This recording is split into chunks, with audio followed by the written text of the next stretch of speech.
नमस्कार दोस्तों, आप देख रहे हैं आप सभी का अपना प्रिय चैनल अनिल तिवारी की आवाज़।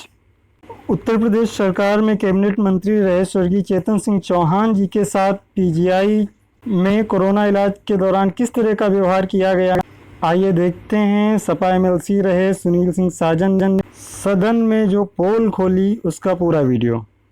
आप सभी से मेरा निवेदन है, प्लीज चैनल को सब्सक्राइब कीजिए। जो देख करके आया हूं 19 दिन पीजीआई में, मैं वो सच्चाई आपको बताना चाहता हूं, सदन के माध्यम से उत्तर प्रदेश को बताना चाहता हूं और सदन के माध्यम से अपने सभी माननीयों को भी बताना चाहता हूं कि कोई गलत फहमी में न रहे।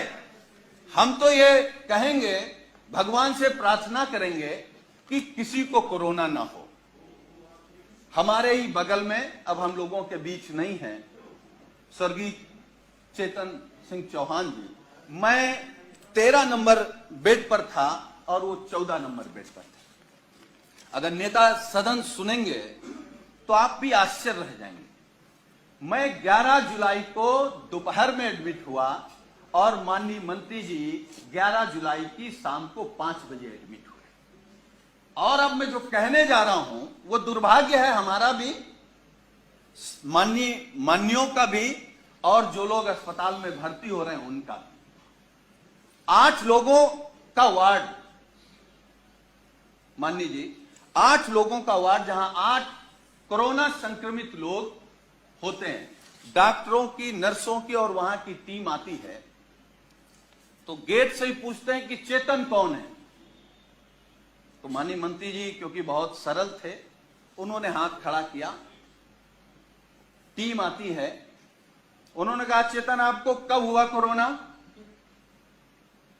तो उन्होंने अपनी बात बताई। तो फिर एक दूसरा स्टाफ बोलता है चेतन क्या करते हो तुम? वो कुर्ता पैजामा में थे, मैं तो पैंट शर्ट में था। खैर, तो माननीय मंत्री जी ने कहा कि मैं कैबिनेट मंत्री हूं।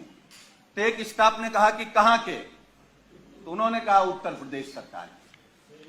तो मैं सोच रहा था कि ये लोग कैसे इस बदतमीजी से बात कर सकते हैं, लेकिन मुझे यह भरोसा हुआ कि जब माननीय मंत्री जी ने कह दिया कि मैं उत्तर प्रदेश सरकार का कैबिनेट मंत्री हूं, तब शायद वो चेतन जी कहेंगे या थोड़ा आदर करेंगे। लेकिन ये सुनने के बाद भी जब पीजीआई के स्टाफ ने कहा कि चेतन तुम्हारे घर में और कौन कौन संक्रमित है, तो मुझे गुस्सा भी आया, दुख भी हुआ और सरकार पे भी गुस्सा आया। मतलब सरकार का इतना भी दबाव नहीं है भाई। कैबिनेट मंत्री के बाद कौन होता है? मुख्यमंत्री। तो इसका मतलब उत्तर प्रदेश में केवल योगी आदित्यनाथ जी का सम्मान होगा। अगर शर्मा जी को कोरोना हो गया तो आपके साथ क्या व्यवहार होगा आप सोच नहीं सकते। हम नहीं चाहते, हम तो भगवान से प्रार्थना करेंगे कि आपको नहीं, किसी को ना हो।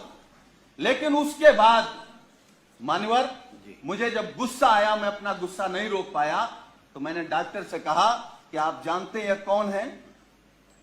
चलिए, आप नहीं प्रभाव में आ रहे हैं कि ये योगी सरकार के कैबिनेट मंत्री हैं, ये वो हैं जो देश के लिए क्रिकेट खेलते थे। तो उस डॉक्टर ने कहा अच्छा ये वो चेतन है, और ये कहते हुए डॉक्टर और स्टाफ पूरा चला गया। वो 2 दिन तक हमारे बगल में रहे। मतलब वो, मैं ये कह सकता हूं कि जिस घुटन में थे वो माननीय शर्मा जी नहीं महसूस कर सकते। और मुझे जो शब्द नहीं कहना चाहिए, वो कोरोना से हमको आपको छोड़ के नहीं गए, सरकार की अव्यवस्था से हमको आपको छोड़ करके गए। मतलब इतना गंभीर मामला। और मानवर, मैं दूसरी बात बता रहा हूं, मैं 19 समाप्त कर नहीं, मैं समाप्त कर दूंगा। अब हमारा केवल दर्द सुन लीजिए। जी। मैं 19 दिन तक एडमिट था।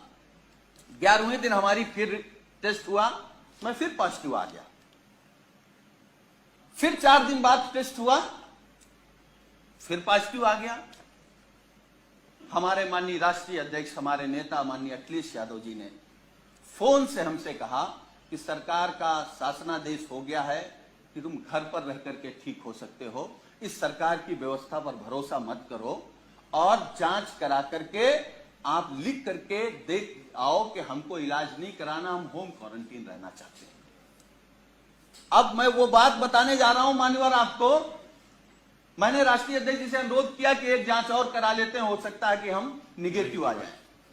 हमारी एक जांच हुई, जिसमें मैं पॉजिटिव आया। नर्स ने कहा कि आप पॉजिटिव हैं, डॉक्टर की टीम आई, उन्होंने कहा कि आप पॉजिटिव हैं या नहीं हैं, हमको दूसरा टेस्ट करना पड़ेगा। हमारा सुबह दूसरा टेस्ट हुआ।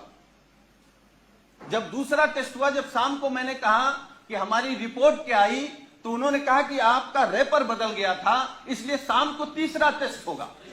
जब तीसरा टेस्ट हुआ तो सुबह हमने पूछा कि हमारी रिपोर्ट क्या है, तो डॉक्टरों ने कहा कि आपका सैंपल बदल गया है, इसलिए आपका चौथा टेस्ट होगा। हमारा चौथा टेस्ट हुआ। चौथे टेस्ट में मानवर जानते क्या हुआ? जब हमने रिपोर्ट पूछा तो उन्होंने कहा कि आपका फार्म तो वहां चला गया था लेकिन सैंपल नहीं गया है। तो हमने कहा पांचवा कर लो। हमारा पांचवा टेस्ट हुआ। पांचवा टेस्ट हुआ और मैंने लिखित में दिया कि हमको पीजीआई में इलाज नहीं कराना है, हम घर में रह करके जो सरकार के निर्देश हैं उनको पालन करते हुए हम स्वस्थ हो जाएंगे। मैं पहला पेशेंट हूं सरकार के निर्देश के बाद जो ये लिख करके आया कि मुझे नहीं इलाज कराना। मैं ये नहीं कह रहा हूं कि हम सभी डॉक्टरों पर सवाल खड़ा कर रहे हैं। डॉक्टर भगवान की तरह दिखता, हमको भी 19 दिन भगवान की तरह दिखा और हम भगवान की तरह मानते हैं, लेकिन ये अव्यवस्था आखिर कैसे?